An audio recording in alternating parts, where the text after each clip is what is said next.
오늘 그 다음 넘겨주실까요? 네. 하나님의 말씀 우리 함께 나누겠습니다. 고린도전서 15장 말씀입니다. 네, 고린도전서 15장 45절로 58절.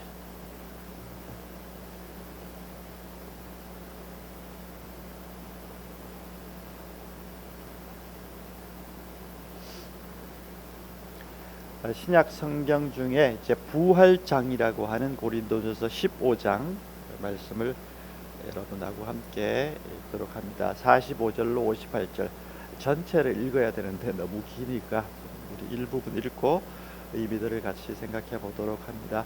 기록된 바 첫사람 아담은 생명이 되었다 함과 같이 마지막 아담은 살려주는 영이 되었나니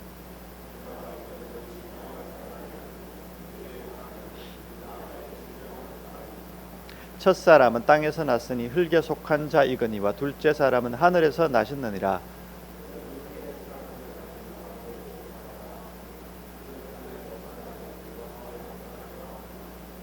우리가 흙에 속한 자의 형상을 입은 것 같이 또한 하늘에 속한 이의 형상을 입으리라.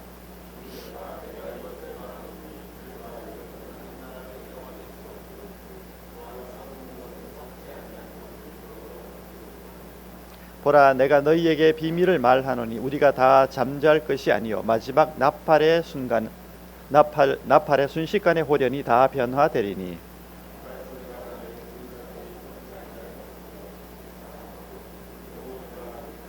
이 썩을 것이 반드시 썩지 아니할 것을 입겠고 이 죽을 것이 죽지 아니함을 입으리로다.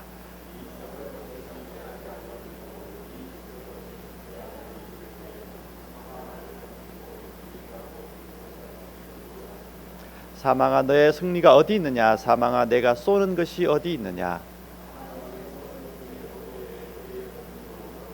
우리 주 예수 그리스도로 말미암아 우리에게 승리를 주시는 하나님께 감사하노니 그러므로 내 사랑하는 형제들아, 견실하며 흔들리지 말고 항상 주의 일에 더욱 힘쓰는 자들이 되라. 이는 너희 수고가 주 안에서 헛되지 않은 줄 알미라. 아멘. 오늘은 고린도전서 15장 말씀을 중심으로 해서 부활의 소망, 일상을 구원하다. 그러니까 우리 지난주에도 이제 일상에 대한 부분, 일상의 구원에 대한 말씀을 함께 나눴는데 부활의 소망이 우리의 일상을 어떻게 구원하는가 하는 것을 같이 말씀을 생각해 보도록 하겠습니다. 스페인 가면 알함브라 궁전이라는 유명한 궁전이 있습니다. 거기가 이제 뭐 관광지로도 유명한 곳이기도 한데 역사적으로 저기는 이제 이슬람 세력이 이제 한동안 한 800년 이상을 이렇게 지배했던 곳이 스페인인데 이제 그 레콩키스타라고 그래가지고 이제 다시 기독교 세력이 이걸 다시 밀어내는 무려 7,800년 동안 전쟁을 해서 밀어내고 다시 이제 수복을 했던 가장 상징적인 그 지점이 이제 알함브라 궁전입니다. 이슬람 사람들이 지은 궁전이긴 하지만 저게 이제 기독교가 다시 들어가서 이제 이렇게 세우고 또 기념하는 그런 곳으로 유명하기도 합니다. 그게 이루어진 게 1492년 딱 되는데요. 1492년이 이제 요게 지나가게 그 해에 또 무슨 일이 있었는가 하면 유럽 스페인 사람들이 여러분이 알고 있는 대항해 시대 이런 것들이 열리기 시작을 합니다. 그러면 이제 뭐 콜럼부스니 이런 사람들이 이제 항해를 시작한 해가 저 해이기도 합니다. 이제 이슬람 세력을 몰아낸 그 힘으로 이제 세계로 뻗어나가기 시작하는 게 스페인 사람들의 뭐라 그럴까요? 에너지 이런 것들이 발산되기 시작한 해가 1492년이기도 합니다. 이제 이런 유럽 사람들이 그런 대항해 시대를 시작하고 유럽 대륙에 있던 그 힘이 세계로 이제 뻗쳐나가기 시작하는 거죠. 그러면서 이제 네덜란드 또 혹은 영국 이런데 이제 유태인들 중심으로 동인도 회사라는 회사가 생기고 국제 무역을 본격적으로 시작을 하게 되죠. 이제 지금의 인도나 이제 동방 쪽에 있는 물건들을 가지고 뭐 향신료를 비롯한 물건들을 유럽에 갖다 팔고 유럽 사람들이 가지고 있는 것들을 또 뭐 이렇게 무역을 하면서 이제 이게 시작이 되게 됩니다. 이제 지금은 항해술이 굉장히 뭐 배 타고 유럽 가는 거 하나도 문제가 안 되고 뭐 안전하고 그런 것들이 보장되어 있지만 저 때만 해도 굉장히 배를 타고 동방까지 가는 건 엄청나게 위험한 사이에요. 그래서 배를 조금 과장하면 10척 띄우면 다섯 척 이상은 못 돌아와요. 그러니까 위험이 굉장히 이제 높은 거죠. 이제 그렇게 되니까 이 사람들이 이제 이걸 어떻게 하는가 하면 혼자 배를 띄워가지고 이게 비용이 많이 들거든요. 처음에는 왕실에서 이걸 했는데 회사를 설립하고 나서는 사람들의 투자자들을 모아요. 그렇게 해가지고 이걸 배를 한 10척 띄웁니다. 그럼 5척 못 돌아오는데 5척이 돌아와도 10배 수익이 나요. 그러니까 이게 괜찮은 장사가 되는 거죠. 근데 이 항해가 위험하니까 사람들로부터 투자를 받게 되는데 이 투자를 받아가지고 이걸 다시금 배가 돌아와서 장사를 해서 이익이 나오면 그걸 다시 돌려주는 형태가 되거든요. 이게 이제 시작되면서 나오는 게 우리가 지금 오늘날 세상에 다 들어와 있는 주식이라고 하는 것, 이제 채권 뭐 이런 것들이 다 여기에서 이제 파생이 돼서 시작이 되는 것이 이제 저 시대부터 시작됩니다. 항해가 위험하니까 미래가 어떻게 될지는 약간 불확실해요. 그렇지만 돌아오면 대박인 거예요. 근데 이게 미래가 어떻게 될지 불확실한데 미래에 뭔가 좋은 일이 생길 것이라고 하는 희망이 있으니까 거기에다가 투자를 하겠죠. 우리 모든 투자라고 하는 것은 앞으로 더 좋아지고 더 수입이 늘어날 것에 대해서 인간은 투자를 해요. 사람은 희망에 투자를 많이 합니다. 그래서 그 알게 모르게 우리가 하는 것들을 보면 미래에 대한 희망과 경제 감성이 깊이 연관이 되어 있습니다. 어떤 거든지 그렇죠. 우리 인간의 삶은 그래서 미래에 대해서 생각하는 것, 미래를 어떻게 바라보느냐에 따라서 우리가 마음속에 대응하는 태도가 달라지게 되고 행동도 달라지게 됩니다. 이거 여기 오늘날 코인에 투자를 하면 돈을 벌 것 같아. 그 희망 때문에 투자를 하는 거죠. 어디 채권에 투자를 하면 또 어디 부동산에 투자를 하고 뭐 이렇게 하는 것들, 이 다 이제 미래 감성과 깊은 연관들이 있습니다. 미래에 대해서 특별히 희망, 낙관적인 마음을 갖고 있는 곳에 사람들은 세상 용어로 배팅을 하게 되는 거죠, 그렇죠? 이렇게 되는데, 그래서 로버트 실러라는 분이 무슨 얘기를 하는가 하면 미래에 대한 전망이 오늘을 결정한다. 그러니까 미래가 어떻게 될 것이냐를 사람들은 예측하기를 좋아하고 그 예측하는 것에 따라서 오늘 내가 행동을 결정해요. 내가 부동산에 투자를 하면 좋을 것 같다는 전망이 들면 오늘 거기다가 돈을 넣고, 또 어디다 하면 요즘은 또 뭐 금에 투자하시는 분도 계시고 뭐 여러 가지 미래가 어떻게 전망되느냐에 따라서 오늘 내가 어떤 행동들을 결정해 가는 거죠. 그러니까 그렇게 보면은 현재를 결정하는 것은 미래에 대한 전망, 미래가 어떻게 될 것이냐에 따라서 사람들은 그렇게 된다. 이런 말씀이 될 것 같습니다. 요즘도 이제 그런 것들이 아직 살아 있는데요. 교회다 여러분 그 약정 헌금이나 헌금을 하실 때 우리 예전에 다 보면은 소원 같은 거 적어 가지고 이렇게 하는 것도 뭐냐 하면 그거 하나님이 알아서 해주세요라는 말도 뜻도 되겠지만, 내가 헌금을 드린다고 하는 것은 이 소원을 적어서 이렇게 헌금을 드린다고 하는 것은 내가 그 일에 대해서 낙관합니다. 희망적으로 내가 대응하겠습니다. 이런 자기 결단도 거기에는 포함이 되어 있는 거고, 이 일에 대해서는 제가 정성을 다해서 할 테니까 하나님께서 저를 도와주세요. 이런 낙관과 희망을 담고 교회는 헌금을 하기도 하고 그렇죠. 우리 교회도 이제 그런 것들이 있지만, 이제 우리 옆 동네 종교적으로 옆 동네 계신 불교 다니시는 분들은 보면 어마무시합니다. 그분들은 뭐 설악산 꼭대기까지 가가지고 무슨 기와장에 돈 내고 이렇게 하시잖아요, 그죠? 그런 것들이 뭔가 하면 나름 미래에 대한 낙관이나 희망을 걸고 그런 것들을 해 나가는 것을 우리가 볼 수가 있죠. 우리 그 교회가 개신교가 제일 중요하게 생각하는 게 성경이잖아요.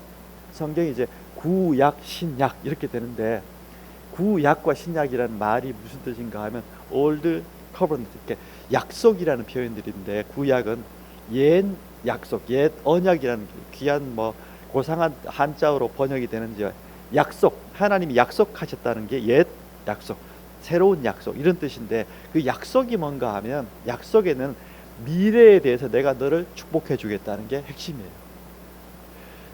아브라함, 이삭, 야곱 다 보세요.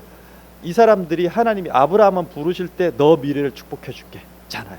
그 다음에 이삭, 야곱도 보면은 특히 야곱, 요셉 같은 경우는 보면 불확실한 미래 앞에 서 있잖아요. 근데 그 사람들에게 하나님이 공통적으로 보여주는 게 있습니다. 그게 뭔가 하면 꿈이에요. 꿈이라고 하는 것은 미래에 대해서 희망의 에너지를 줘요. 그게 내가 너의 미래를 책임지고 축복해 줄게, 그거잖아요. 그러니까 인간은 불확실한 미래 앞에 서면 사람이 쉽게 무슨 생각이 드는가 하면 두려운 마음이 먼저 들죠. 미래는 불확실하니까 공포심이 생기고 이러지만, 그게 아니라 이 성경 신앙 안에 있는 사람들은 그 불확실함도 넉넉히 이길 만큼의 강력한 희망의 메시지를 주는 게 그게 하나님의 언약이에요. 그게 구약입니다. 신약은 뭐죠? 신약도 불확실한 미래지만 미래에 대해서 하나님께서 너희를 축복해 줄 거야 라고 하는 매우 강력한 낙관이 들어 있습니다. 우리 그래서 신앙이 있는 사람들은 미래에 대해서 항상 낙관적인 마음을 가져야 돼요. 신앙의 반대말은 두려움, 공포일 수 있습니다. 신앙은 항상 우리에게, 구약 신약은 미래에 대해서 희망하도록, 낙관하도록 그렇게 우리를 말씀해 주시고 부르는 것이라고 볼 수가 있습니다. 그리고 여러분, 우리가 지금은 현재는 없지만 미래에 어떤 것이 이루어진다고 하는 나름의 희망적인 마음을 갖는다고 하는 것이 이게 굉장히 중요한데, 그 희망적인 마음이 미래에 뭔가를 이루죠. 여러분, 이제 히브리서에서는 뭐라고 얘기하는가 하면 보이는 것들은 보이지 않는 게 만든 거예요, 이렇게 나와요. 이게 뭔가 하면 보이지 않는 마음 속에 있는 희망과 낙관이 모든 걸, 미래를, 현재도 사실은 과거에 희망했던 것들이 만든 것이고, 우리가 지금 희망하고 낙관하고 미래에 대해서 우리가 계획하고 나아가는 것들이 우리의 미래를 만드는 거죠. 그래서 조금 이제 원문 그대로를 번역하면, 인용하면, 믿음은 바라는 것들의 실상이에요. 그래서 실제로 이루어진 것은 과거의 어떤 믿음의 결과라는 뜻이죠. 그러니까 보이지 않는 것들의 증거, 보이지 않는 것들이 현실화된 것들이 실제 이루어지는 것들이다. 그러니까 여러분, 우리가 뭔가를 지금 손에 쥐고 있고 뭐가 보이고 손에 잡히는 뭔가 있다면 그건 과거에 꿈꾼 사람들이 있는 거예요. 그러니까 과거에 사과나무를 심은 사람이 있으니까 오늘 사과를 따먹는 거예요. 이제 그런 것들이 이제 신앙 안에서는 굉장히 중요한 핵심 가치라고 볼 수가 있습니다. 그러니까 인생의 축복이라고 하는 것은 보이지 않는 가치들이 만들어요. 그래서 여러분, 교회, 우리 성경의 제일 기본 중요한 가치가 뭔가 하면 믿음, 소망, 사랑, 이런 것들이에요. 근데 믿음, 소망, 사랑이 이게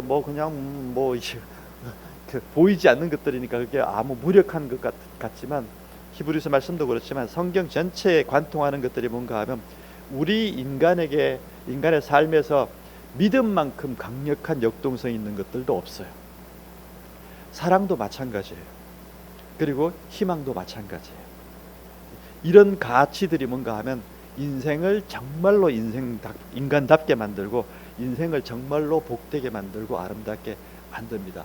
히브리서 11장 6절에는 믿음이 없이는 하나님을 기쁘시게 하지 못합니다. 하나님께 나아가는 사람들은 반드시 그가 계신 것과 그가 또한 자기를 찾는 자들에게 뭘 줘요? 상 주시는 분임을 믿어야 한다는 거예요. 그러니까 요거를 믿는 사람들은 내 믿음대로 될지어다가 돼요. 이런 사람들은 산을 옮겨요.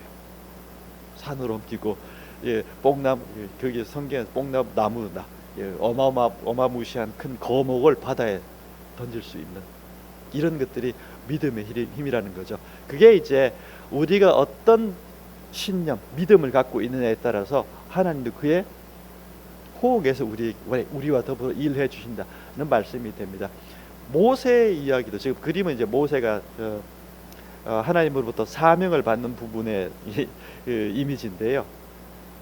모세도 자신의 꿈을 만들고 그 꿈을 구체적으로 출애굽이라고 하는 사명을 만들고 그 다음에 출애굽시켜서 가나안 땅으로 사람들을 이끌어가는 이런 것들이 이제 이게 미래에 대한 낙관인데, 사실 제가 말씀드린 바도 있지만 이거 갖는 거 그렇게 간단한 건 아니에요. 그게 보면 하나님께서 모세를 설득하는데 엄청나게 모세는 잘 못하겠어요. 인간이 가지고 태어난 육체적인 본능 자체는 사실은 두려움과 공포 때문에 미래에 대해서 낙관하기가 쉽지 않아요. 긍정하기가 쉽지도 않습니다. 근데 거대한 프로젝트를 해야 되는데 이거 쉽게 이게 잘 안 되거든요. 근데 하나님이 기난한 설득을 하시죠, 그죠? 이게 여기서 우리가 볼 수 있는 건 우리가 몸으로 태어난 것, 우리가 몸 생리적으로 사람은 두려움과 공포가 있는데 미래에 대해서 낙관하기가 쉽지 않아요. 근데 그럼에도 불구하고 그것을 다 희망하고 낙관으로 바꾸고 생명력 넘치는 미래에 대해서 그런 마음을 갖고 나아가는 것, 기난한 설득의 과정이 필요해요. 우리도 그럴지 모릅니다. 그런 것들을 시사해 주는 게 이제 모세의 소명 이야기가 장구하게 긴 장을 통해서 이제 우리가 쓰여진 이유라고 보일 수도 있습니다. 신약도 당연히 매우 큰 희망과 낙관 속에 있습니다. 우리를 완전한 하나님 나라의 자녀로서, 하나님 나라의 상속자로 우리를 부르셨다라고 하는 게 이게 가장 큰 낙관이죠. 그래서 신약에서는, 신약 성경에서는 우리를 하나님 나라의 자녀, 하나님의 자녀, 하나님 나라의 백성, 하나님 나라의 상속자, 이렇게 지금 이제 표현을 해주거든요. 그게 이제 다 현재도 그렇고 미래도 다 우리를 하나님 안에서 매우 낙관적인 희망적인 에너지를 불어넣는 것이 됩니다. 그게 이제 하나님, 우리를 향하신 하나님의 깊은 사랑도 있고 우리를 향하신 하나님의 희망도 거기에 들어있고, 이렇게 될 수가 있습니다. 자, 이런 것들이 되는데 오늘 말씀으로 좀 돌아와서 고린도전서 15장은 부활장이라고 하는 건데요.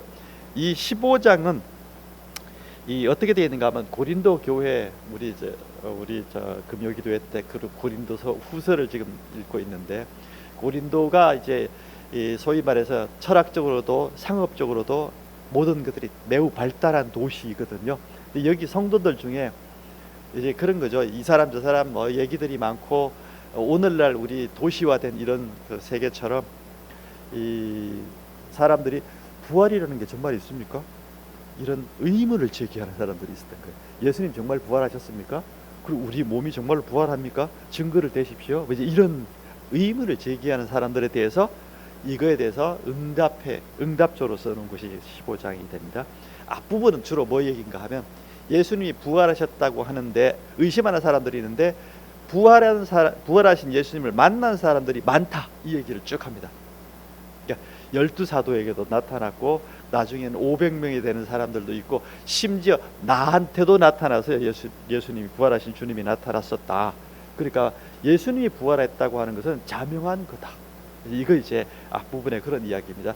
이제 두 번째 부분은 뭔가 하면, 도대체 그럼 그게 무슨 의미인데요? 이제 이런 거가 됩니다. 그러니까 예수님이, 우리도 그런 의문을 제기할 수 있습니다. 예수님이 그래 2000년 전에 무덤에서 살아나셨는데 그게 뭐 어떻다는 거예요? 이렇게 될 수가 있습니다. 근데 여러분, 이제 요게 이제 우리 요한복음에 나오는 도마 이야기하고 비슷할 수, 도마도 이제 요한이 도마를 그렇게 의심하는, 부활을 믿지 못하는 그 도마에 대한 이야기를 거기다 쓴 이유가 뭔가 하면, 요게 요한복음은 여러분 이 1세대 사도들이 다 돌아가시고 2세대 교회, 이제 교회가 형성된 사람들이 모여 있는 공동체를 위해서 쓴 복음서인데요. 그러니까 여기는 12사도나 500명 예수님의 부활을 직접 목격한 사람이 없어요. 이제 그 사람들에게 이걸 이제 복음서를 기록하면서 마지막 도마에게 이 해주시는 말씀이 뭐였는가 하면, 예수님이 보고 믿는 사람들도 복이 있지만 어떤 사람이 더 복이 있다고요? 보지 않고 믿는 사람들이 더 복이 있다는 거예요. 그게 이제 도마에게 고 하신 말씀이 뭔가 하면, 2세대들 우리 직접 예수님을 부활을 목격하진 않았지만 보지 않고 믿는 너희들도 복이 있다. 이게 이제 어떻게 보면 우리에게 하신 말씀일 수도 있습니다. 우리도 직접 2000년 전에 예수님 부활한 거 못 봤지만 하셨다고 하는 사실을 성경을 통해서, 교회 전통을 통해서 우리가 그걸 믿는 것들이 복이 있다, 이런 말씀이 됩니다.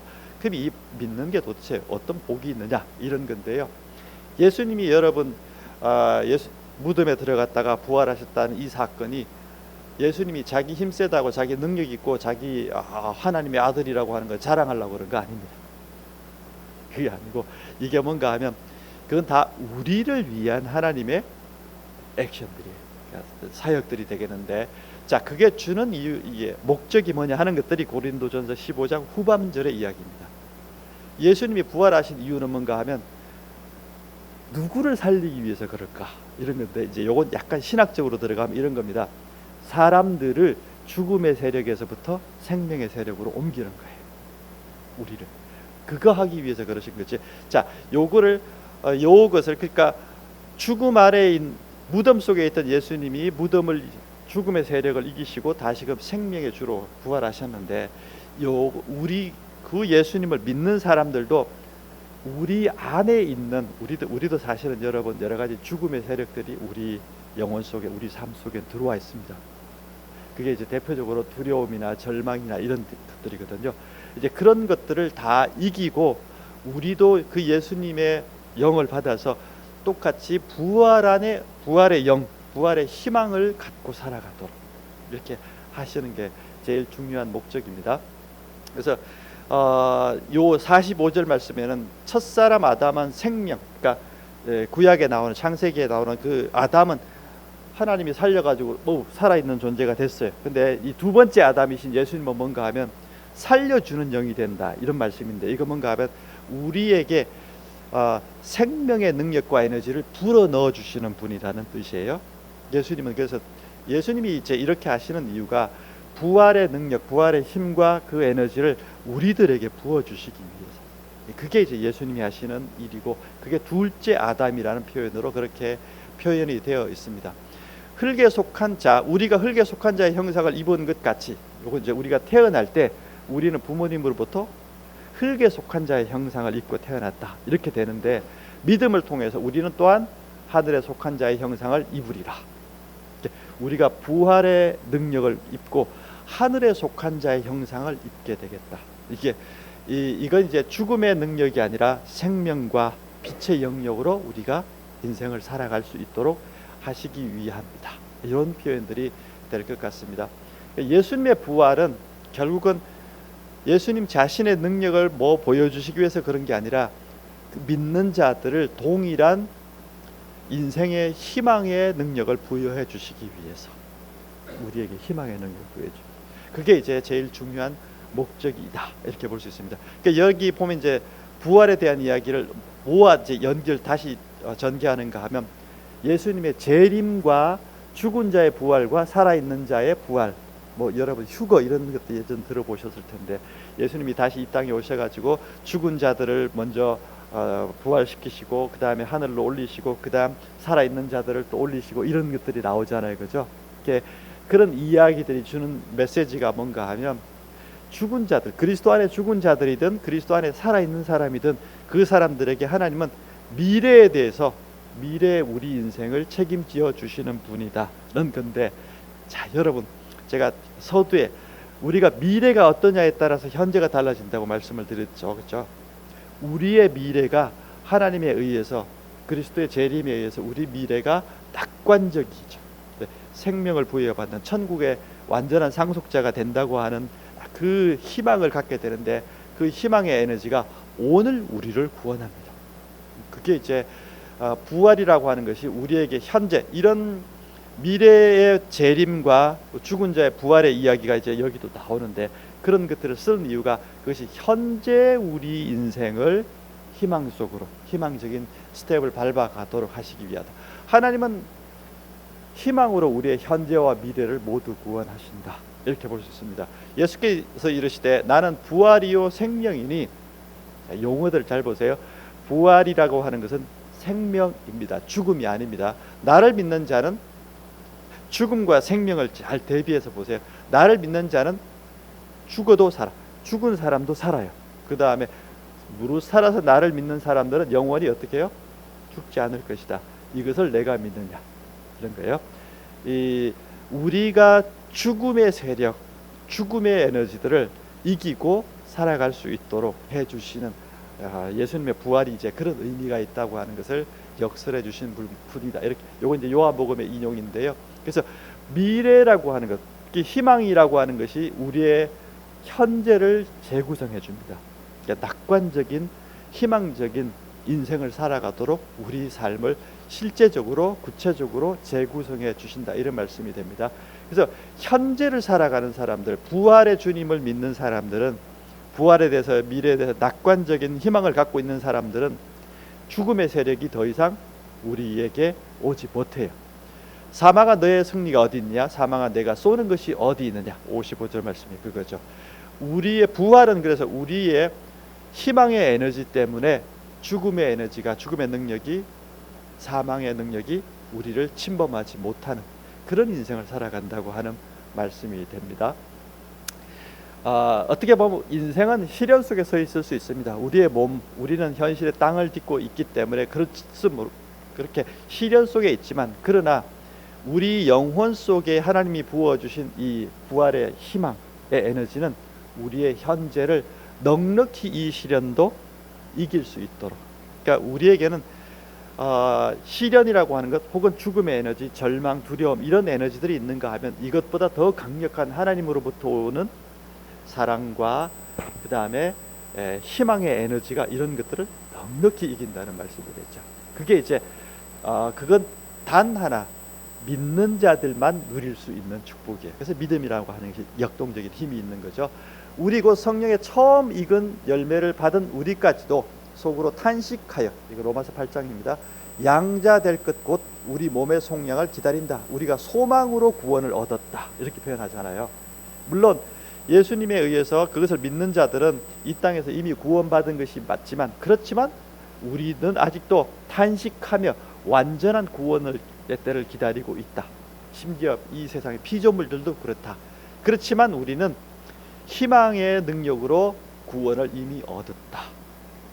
희망이라고 하는 것, 구원이, 이런 것들이 이제 우리의 구원과 깊은 연관이 있다고 하는 것을 로마서에서 이제 표현해주고 있는 부분이 있습니다. 희망의 미래를 가장 뜨겁게 웅변하는 책이 요한계시록입니다.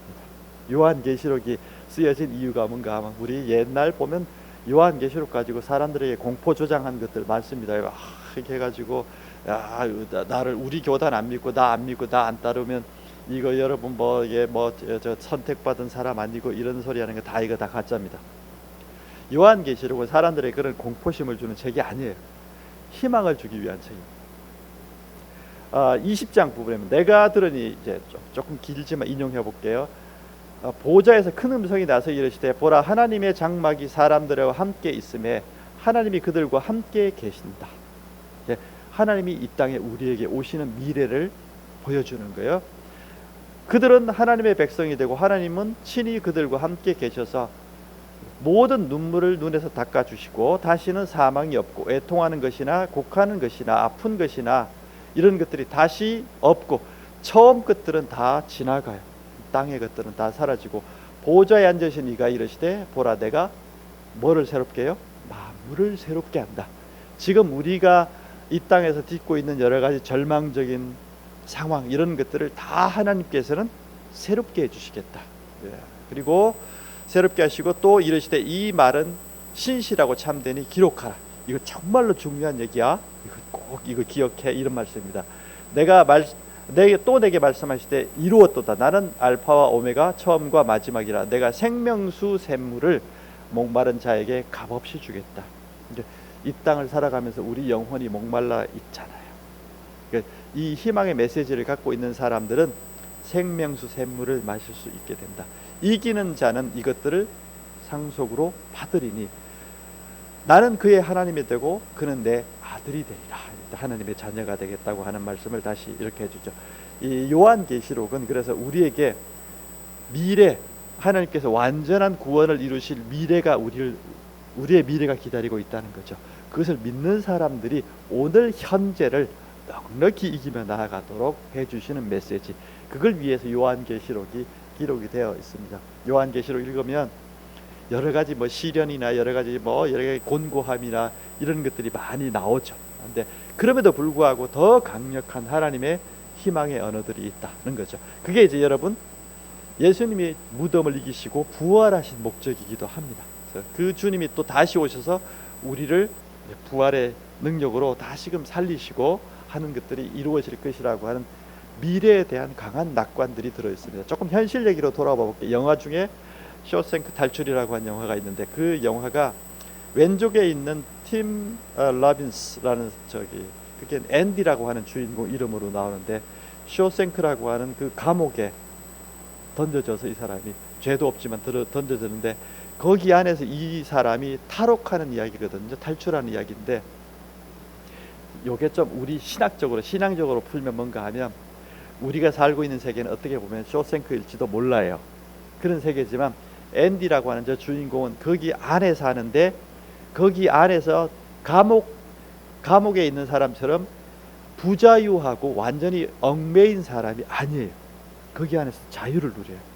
음악을 틀고 거기 안에서 자기가 하고 싶은 도서관도 만들고 사람들에게 뭐 가르쳐 주기도 하고 거기 안에서 자유라고 하는 것을 보여주기도 하고 심지어 거기 안에 있는 그 감옥의 최고 그 사람 그 소장이죠. 그 소장의 이 재정도 자기가 마음대로 주물러요. 이렇게 해라. 이 감옥 안에 있지만 자유인으로 살아요. 그리고 그 자유의 힘으로 뭘 사는가 하면 탈옥도 해요. 영혼이 자유롭지 못한 사람들은 이렇게 희망적인 에너지, 그 다음에 이게 긍정적인 에너지 이런 것들이 강력한 사람이 아니면 탈옥을 못해요. 근데 탈옥을 성공하잖아요. 그리고 옆에서 이걸 보고 있는 오른쪽에 있는 저 아저씨 이름이 그 모건 프리먼이죠. 유명한 저분이 이제 화자 나레이터 하면서 나오는데 저분이 이제 앤디로부터 영향을 받아서 자기도 앤디를 따라서 나중에 자유를 얻어가는 그런 이야기예요. 이제 그 앤디가 나와서 어디 가면 어디 나무 밑에 가면 뭐가 있을 텐데 그거 한번 거기 가서 그 돌 밑을 한번 봐. 이렇게 해서 그 레드가 이제 저 오른쪽에 있는 저 사람이 감옥에서 나와가지고 그 나무를 찾아가지고 그 나무 밑에 가서 돌을 뒤적이니까 거기 가방이 하나 나오죠, 그죠? 그게 편지가 하나 있었어요. 그 편지의 내용이 저겁니다. 기억해요, 레드? 희망은 좋은 거예요. 이거 뭐 이 상징하는 게 뭔가 하면 자기를 탈옥에 성공하게 하고 완전히 벗어날 수 있도록 했던 건 뭔가 하면 희망이었다는 걸 얘기해줘요. 인생에는 희망이 굉장히 좋은 거예요. Remember. 희망은 매우 좋은 거예요. 아마 가장 좋은 걸지도 몰라요. 그리고 좋은 건 절대 사라지지 않아요. 이 사람은 희망을 절대 놓치지 않았다는 얘기입니다. 그 힘으로 뭐예요? 자유를 얻은 거죠.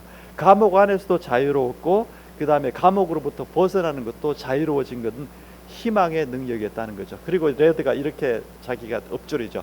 나는 문득 내가 아이처럼 흥분해 가만히 앉아있지 못한다는 것을 깨달았다. 이야, 이 얘기를 이 편지를 읽으니까 너무나 흥분된다 이거죠. 이건 끝을 알 수 없는 긴 여행을 시작하는 자유인만이 느낄 수 있는 흥분일 것이다. 우리는 뭐 성경의 이야기를 하지만 영화에서는 진정한 자유는 어떻게 얻는가 이런 것들을 보여주죠. 사람의 진정한 자유라고 하는 것도 어떻게 우리로 치면 구원받은 인생이 되려고 하면 희망으로 가득 차 있어야 되는 거죠. 그게 이제 우리 인생을 구원하는데 예수님이 무덤을 이기시고 부활했다고 하는 건 뭔가 하면 우리에게 희망에 대한 소망을 가지고 인생을 살라는 뜻이고 영화도 이제 일면 그런 것들을 우리에게 시사해 준다 이런 말씀이 됩니다. 요건 넘어가도록 할게요. 아주 구체적으로 요걸 좀 우리 오늘 말씀과 연결시켜서 미라클 모닝이라고 하는 책이 뭐 몇 년 전에 나와서 또 이거 갖고 열심히 읽고 하시는 분들이 있는데 요건 뭔가 하면 희망 하루를 구원하기 위해서는 모닝 루틴이 굉장히 중요한데 아침에 첫 시간 요 이제 저자가 얘기해 주는 게 뭔가 하면 아침에 첫 시간 몇 분이 하루 자체를 구원하느냐 구원하지 못하느냐를 결정한다는 거예요.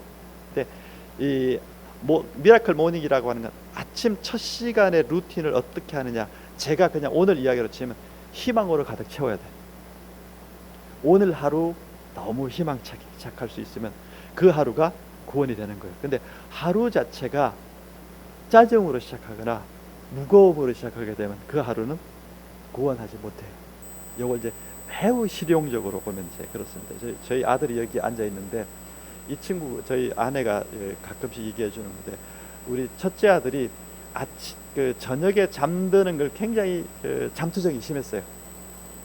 잠투정이 심해. 안 자려고 이러다가 발버둥 치다가 이제 나중엔 이제 잠이 들어요. 그리고 아침에는 우리 부모님보다 먼저 일어나요. 먼저 일어나가지고 집안을 한 바퀴 다 이렇게 둘러보고 자기가 만져볼 거 둘러보고 하고 난 다음에 그 다음에 엄마 옆에 와가지고 엄마 배고파 이렇게 하면 엄마가 벌떡 일어나서 이제 밥을 해주는 그런 거였는데 이걸 좀 오늘로 이제 해석해 보면 왜 저 친구가 그 잠투정이 심했는가 하면 이 세상은 너무 재미있는 일이 많고 매우 호기심 어린 일들이 너무 많은데 잠자기 너무 아까운 거예요. 잠들기 너무 아까운 거예요. 근데 이게 몸이 안 되니까 잠이 어쩔 수 없이, 그래서 잠투정이라는 게 생겼다. 저희 아내 해석입니다. 근데 아침에 왜 일찍 일어났는가 하면 눈이 뜨자마자 세상에 너무 재밌는 게 많은 거예요. 호기심 어린 게 너무 많아요. 그러니까 그 하루가, 그러니까 눈을 뜨고 있다고 하는 것 자체가 희망으로 가득 차 있는 거죠. 어린이들은 이게 돼요. 근데 여러분, 우리 일반 회사에서는 월요일 월요병이 있죠. 아침에는 아침 또 그런 거 있잖아요. 네, 여러분 희망으로 시작할 수 있으면 좋겠어요. 우리를 구체적으로 구원하려고 하면 하루에 아침에 딱 일어났을 때, 첫 생각을, 하나님께서 오늘 나를 축복하시는 하루구나. 오늘 부활하신 주님의 희망으로 시작해야지. 이런 다짐을 하고 시작해 보는 거죠. 그리고 그 에너지를, 그 믿음을 하루 종일 지속해 가는 거예요. 그리고 잠들기 전에는 하나님 감사합니다. 오늘 하루도 복된 하루였습니다 하고 마무리를 해주는 거죠. 그럼 여러분, 하루를 부활의 소망으로 하루를 구원할 수가 있어요. 그게 반복되면 어떻게 돼요? 인생이 구원되는 거죠. 그래서 우리가 매일매일 미라클 모닝, 그러니까 부활의 희망을 가지고 아침 첫 시간을 시작해서 그 하루를 구원하고, 그것이 하루를 지속하고 저녁은 감사로 마무리하고, 이렇게 되는 것이 인생을 구원하는 길입니다. 그래서 우리가 어떻게 보면 어린이들의 그 마음, 동심 어린 마음, 깨어 있을 때 온 세상은 너무 재밌고 즐거워 하는 이 희망을 가지고 늘 살아갔으면 좋겠습니다. 우리가 고린도전서 이게 어렵게 어려운 용어들 가지고 이렇게 해놨는데, 요점은 뭔가 하면 예수님이 부활하셨습니다. 그건 우리 인간들, 모든 당신을 믿는 우리 자녀들을 죽은 사람이든 산 사람이든 다시금 미래에는 확실하게 구원해 주시고 부활시키기 위해서 그러신 겁니다. 그 주님이 우리를 하실 겁니다. 그러니까 여러분, 현재를 어떻게 살아야 돼요? 그러므로 사랑하는 형제들아, 건실하며 흔들리지 말고 항상 주의 일에 더욱 힘쓰는 자들이 되라. 이는 너희 수고가 주 안에서 헛되지 않은 줄 알라. 요게 이제 이거 교회 가가지고 충성하라는 뜻이 아니라, 이 부활의 주님을 믿는 그 일에 흔들리지 않는 거예요. 그 희망을 항상 간직하고 사는 거죠. 흔들리지 않는 희망이 천국인의 삶을 만듭니다. 그래서 여러분, 이 수고로움, 이 믿음을 잘 지키는 이것이 결코 헛되지 않는다. 오늘 본문 말씀의 마지막 절이 그거예요. 우리가 이 희망을 항상 간직하고 매일매일 삶 속에 실현해 간다면 우리 인생이 하나님 안에서 복된 삶을 누릴 수 있을 겁니다. 부활의 주님께서 부활하신 이유도, 목적도 바로 거기에 있고, 우리가 그 은총과 축복을 잘 누리며 살아가시는 저와 여러분의 삶이 되기를 축복합니다. 감사합니다. 부활하신 주님, 주님의 이름을 찬양합니다. 그 부활의 주님께서 또한 우리를 영광스러운 부활의 자리로 참여하도록 부르신 것 인하여 감사를 드립니다. 그 희망과 그 믿음으로 오늘 하루도 우리 인생이 구원받은 인생, 구원받은 삶, 또 천국인의 인생을 누릴 수 있도록 축복해 주옵소서. 주 예수 그리스도의 이름으로 기도합니다. 아멘. 네, 이 시간은 우리 오늘 예정된 대로 성찬 예식을 진행하도록 하겠습니다.